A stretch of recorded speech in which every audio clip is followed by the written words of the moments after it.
인슐린 저항성이 안 생기게 하는 그 식습관과 여러 가지 생활 습관을 어떻게 해야 되는지, 오늘의 주제는 인슐린입니다.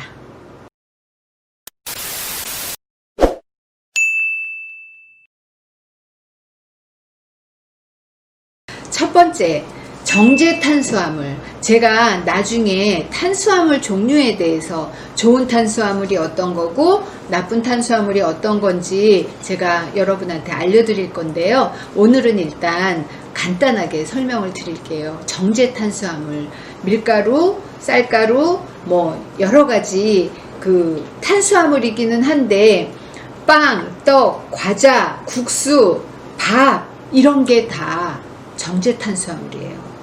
그러니까 탄수화물 중에 좋은 거는요, 식이섬유가 많이 들어있는 게 좋은 탄수화물이고요. 나쁜 탄수화물은 식이섬유가 거의 안 들어있는 거, 가공식품에 있는 거, 인스턴트에 있는 게 다 나쁜 탄수화물이에요. 그거를 정제 탄수화물이라고 해요. 그런 것들을 최대한으로 줄이시고요. 그 다음에 스트레스 받는 거를 웬만하면 줄이셔야 돼요. 근데 스트레스를 먹고 사는데 그렇게 뭐 안 받고 살 수 있나요? 그래서 여러분이 스트레스 받는 거를 여러분만의 방법으로 명상을 한다든지 기도를 한다든지 여러분이 취미 활동을 한다든지 해서 스트레스를 최대한으로 줄이는 방법을 모색하셔야 되고요. 세 번째로 단백질을 너무 많이 드시면 안 돼요. 특히 어떤 단백질이냐 하면은 우유로 만든 유청단백이나 카제인이 들어가 있는 단백질은 그 단백질에서도 포도당 신생이 돼요. 포도당이 만들어져요. 그래서 그걸 많이 먹으면 유당이 있기 때문에 인슐린이 분비가 돼요. 그 다음에 안 좋은 거는 육류인데 항생제나 성장 촉진제로 키운 육류를 먹는 게 또 나빠요.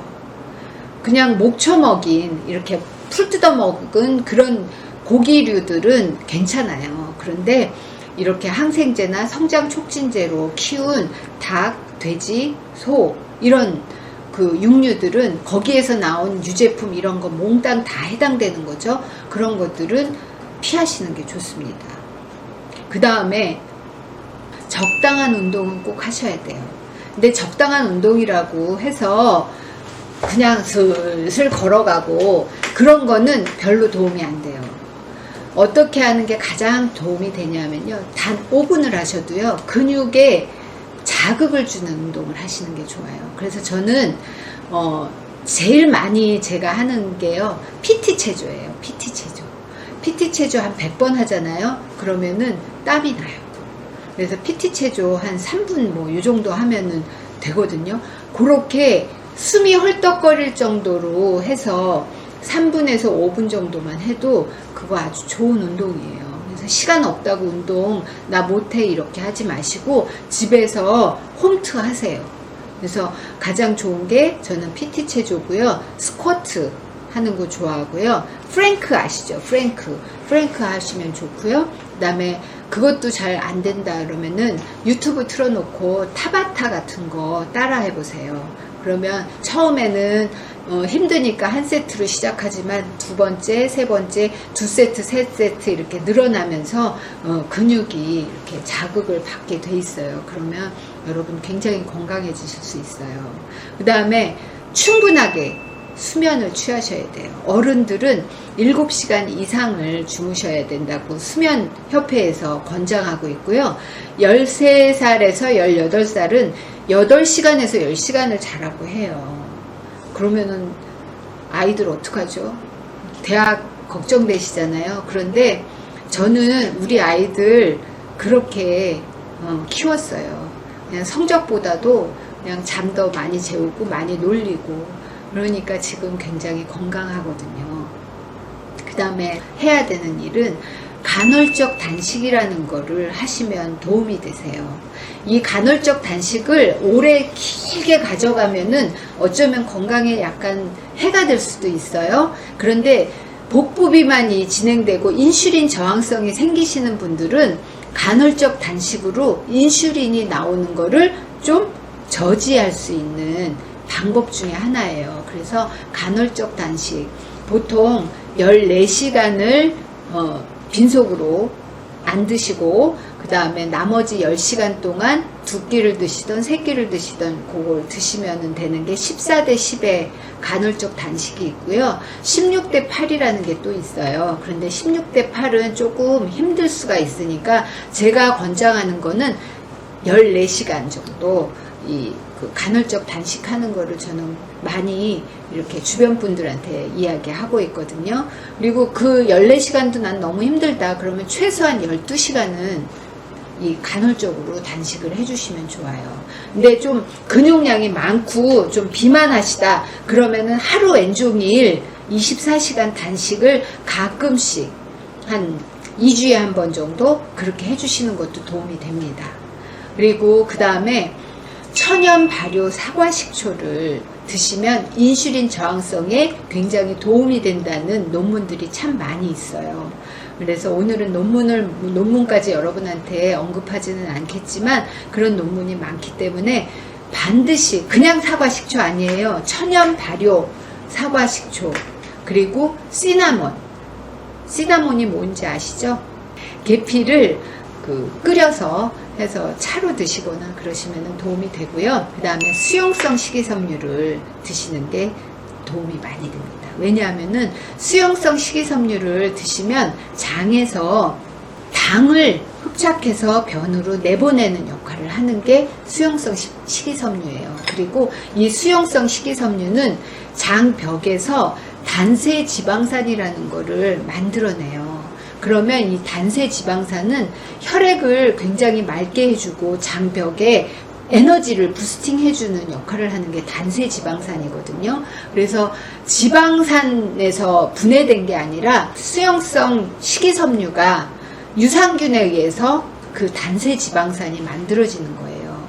그러면 이 당뇨에도 인슐린 저항성에도 굉장히 도움이 되는 그런 단세 지방산을 꼭 기억해 주시고요. 그리고 마지막으로 부족하잖아요. 우리가 음식으로 절대로 하루에 필요한 영양소를 충족할 수 없거든요. 제 책에 음식이 나다 책에 처음 챕터에 보면은 현대인이 건강하지 못한 이유 여러 가지가 있어요. 그 여러 가지 이유 중에 첫 번째가 식재료의 영양 성분의 저하예요. 옛날에 사과 1개 가지고 해결할 수 있는 철분을 지금은 50개를 먹어야 되고요. 시금치 1단이면 해결할 수 있는 거를 지금 19단을 먹어야 되는 그런 상황이 됐어요. 왜 그러냐 하면은 화학 비료를 쓰고요. 산성비가 내리고요. 비닐하우스를 사용하잖아요. 그렇기 때문에 이 제초제나 이런 여러 가지 환경으로 인해서 식재료들이 영양소가 엄청나게 줄었다는 거죠. 그래서 우리가 매일매일 섭취해야 되는 영양소가 부족하게 돼 있어요. 음식으로는. 그래서 그거 부족한 거에 대한 영양소를 좋은 건강기능식품으로 섭취해서 보충을 하셔야 된다는 거죠. 비타민, 미네랄, 식물 영양소를 충분하게 드셔주셔야 되는 게 이 인슐린 저항성에는 되게 중요해요. 자, 이제 잘 들으셨죠? 그럼 제가 지금 정리하겠습니다. 첫 번째, 정제 탄수화물 줄이기. 밥, 떡, 빵, 국수, 햄버거 이런 인스턴트나 가공식품 줄이기. 두 번째, 스트레스 줄이기. 스스로 여러분이 스트레스 관리를 할 줄 아셔야 돼요. 세 번째, 유청 단백이 들어간 제품은 드시지 않기. 그리고 육류로, 어떤 육류요? 얘기했죠. 목초 키운 육류는 괜찮은데 항생제, 성장 촉진제에 맞은 그런 육류들은 피하기. 그러면은 해야 되는 거. 첫 번째, 운동, 적당한 운동 하는 거. 두 번째, 충분한 수면 취하는 거. 그 다음에 세 번째, 간헐적 단식 활용하시는 거. 네 번째, 천연 발효 사과 식초나 시나몬, 계피가루를 드셔주시는 거. 그리고 다섯 번째, 수용성 식이섬유 드시는 거. 그리고 여섯 번째, 좋은 건강기능식품으로 내 부족한 영양소 채우기. 여러분 기억 꼭 하셔야 돼요. 여러분의 건강이 이 안에 달려 있어요. 모든 건강이 이 인슐린 저항성에 의해서 좌지우지 되는 거예요.